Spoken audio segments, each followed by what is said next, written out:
বর্তমান যে দেশের অবস্থা, এবারকার জনগণকে একবারে পাগলা বানিয়ে দিবেনি। তুই তেলে কম করে 50 টাকা করে কামাই করবে নিবি 1 লিটারে, বুঝছিস? এখন হচ্ছে বাংলাদেশের সাথে ইরানের সম্পর্ক কিন্তু খুব ভালো। ইরানের সাথে কথা হয়েছে সরকারের 3 জাহাজ তেল আসছে। এই 3 জাহাজ তেল কোথায় কোন দেশ এদিকে ম্যাপ দেখ। এটা হচ্ছে সাগর, মানে এর থেকে তেলের উৎপত্তি, এটা হচ্ছে অরমুজ প্রণালী, বুঝছিস? ইরান নিজ দায়িত্বের থেকে আমাদের জাহাজ পার করে দিবে। এই পাশে যা শ্রীলঙ্কার যাবে, শ্রীলঙ্কা এমনি দেশ দেউলিয়া, ওখানে বেশি তেল লাগবে না।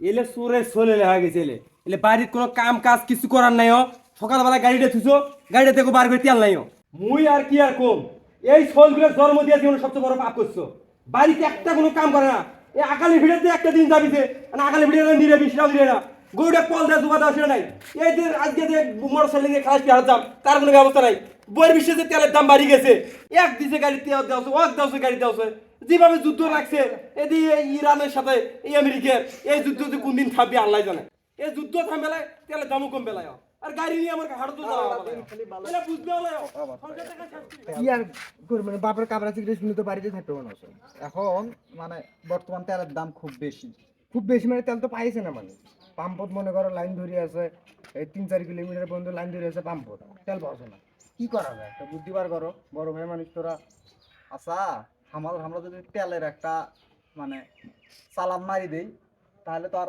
2-4-5 বছর কিছু দেখতে না বলছেন আমার চালান মারি দেওয়া যাবে কিন্তু সে চালানের লিঙ্কে থাকবে না একবেলায় চল একটা হোক চলো শ্রীলঙ্কা তো এমনিতেই দেউলিয়া। বর্তমান যে তেলের দাম, শ্রীলঙ্কার তো 1 লিটার তেল কেনার তো 10 জন মিলেও সামর্থ্য নাই। এখন ওই পাশ দিয়ে ওই পাশে সাগর দিয়ে আসবি রোহিঙ্গা বাজার দিয়ে চলে আসবি ডাইরেক্ট বাংলাদেশ পোড়ত। পোড়ত তেল আসার পর কিন্তু সব দায়িত্ব তেলের কিন্তু আমার মানে তোর, তুই সবগুলো তেল রিজার্ভ করবো, মানে স্টক করার পর সব তেল তো দেশও ছাড়া যাবে, দেশে ছাড়লি তো সবাই আগের দামেই তেল করে। ওস্তাদ এত হিসাব বাদ দেন, আমার তেল আমাকে দেন, আমার লোকের দ্বারা তেল আমি পৌঁছে দিয়েছি। এত অধৈর্য কাম হবালায় তাহলে আস্তে আস্তে যত মোটর সাইকেল আলো আছে সবগুলোকে পায়খানা করামো, মুতি যায় না, মোটর সাইকেল নিকবেন আগে। দেশে এমন একটা তেলের সংকট ফেলামো জানি খালি একটা সিজন ব্যবসা খালি টাকা আর টাকা। উস্তাদ মোর একটা কথা আছে দেখেন আবার সেনাবাহিনী 20 নামে যান পাশে লাল না করে ওগুলো টেনশন তো করবে না, একবেলায় সিন্ডিকেট যার দেশ তার। এখন ওদের হিসাব গেল, এখন তার আগে একটা ইমার্জেন্সি কাজ আছে, এটা একটা মিশন আকারেই কাজটা হবে, মিশন রেবিট। বুঝনু বস কিন্তু তেলটা যাবে কোনটায় সমস্যা নেই, তেল যাবে হচ্ছে ঢাকার বিখ্যাত ডন মির্জা আব্বাসের কাছে। মির্জা আব্বাসের গাড়ির তেল শর্ট পড়ছে, আমার কাছে ফোন দিছিল এই ইমার্জেন্সি তেলটুকু অগজা পৌঁছে দিতে হবে, নাতে কিন্তু আমাদের সিন্ডিকেট ব্যবসা থাকবে না।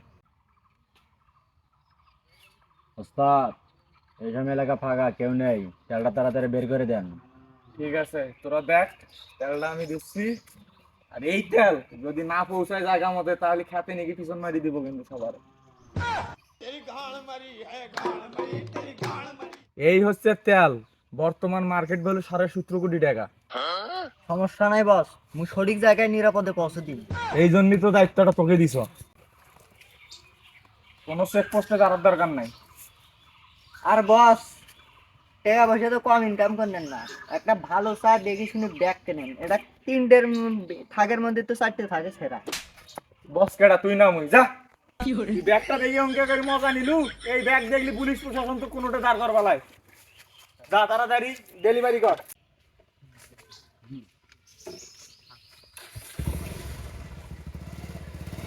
জায়গা মধ্যে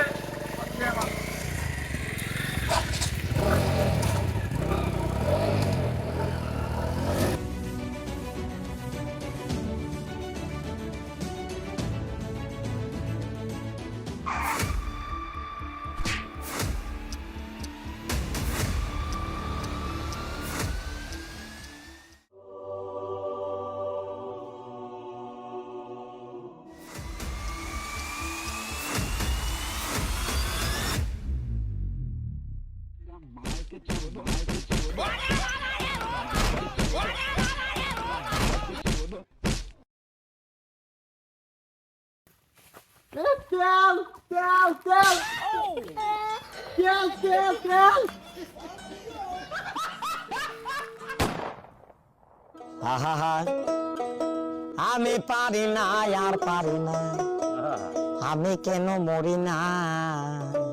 আরে তোর গাড়ি কি আছে রে? এ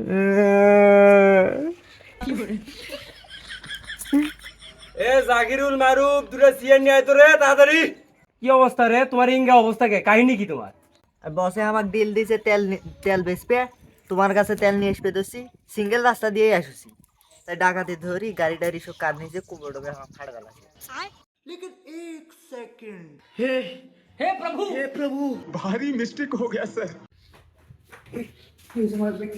আরে সে কথা কোশ নে, এটা আমরা যে দুইজনের আমার নো কার্টুন গুলো মারি দিছি, ওই দুইজনে আব্বার সাথে একটা গল্প করছে।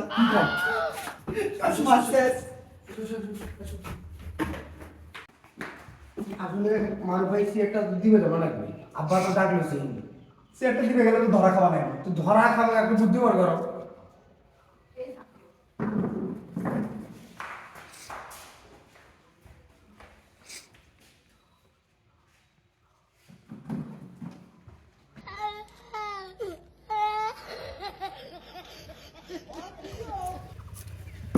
ভাই সিএন নাও। এ বাবা বাবা এদিকে আছে, এদিকে আছে, এদিকে তো। তোরা কুমা বেড়ি চল মাসে মতো ঘুমটা পড়ি আছিস তোরা।